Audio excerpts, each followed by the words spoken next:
There are fresh calls for a statewide crackdown on machetes in Queensland, warning of an increased use of the deadly blades in violent crimes. The state opposition is pushing for a blanket sale ban, labelling it the sensible and safe thing to do. It comes after Victoria recently announced a snap ban following a spate of attacks and armed robberies involving machetes. For more, we're joined by former Queensland cop Jim Keogh. Great to have you with us. So what is Labor proposing?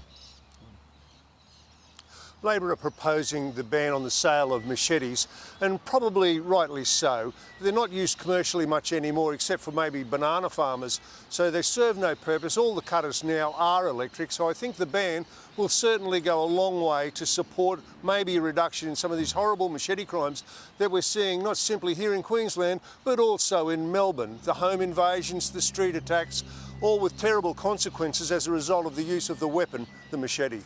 Jim, in Victoria we saw the Northlands shopping centre brawl, and essentially that brought forward this ban in Victoria from September to now. Are you concerned there's going to be one particular incident in Queensland that is going to force the hand of David Crisafulli and his government? Well, let's hope not. I do think that the opposition in bringing this forward may get support from the government in banning the machete before any such crime happens. Notwithstanding, there's plenty of machetes still out there. So once you're banning the sale of them from this day forth, maybe, there's still plenty in circulation, so you will see them appear again. I mean, Jack's Law exists, and we know that they have tightened, particularly around sales to minors. You don't think it goes far enough? No, look, we are tightening up in relation to knives. We will tighten up in relation to machetes. They'll simply move to another weapon of choice. It was only a matter of years ago we saw them pulling off handles off shopping trolleys and using that as a weapon. Perhaps it's time to focus equally on the offender and try and restrict the offender. It was only a couple of weeks ago we saw that the Court of Appeal here refused to convict or record a conviction against two juveniles who stabbed and cut up a person here in Queensland. The government need to step up, mandate that any juvenile committing an offence with a weapon will have a conviction recorded.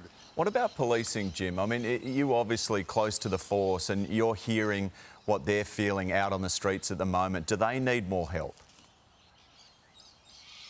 They do need more help, they need more resources, and they need certainly more CCTV and the ability to try and harness these people, especially in entertainment precincts.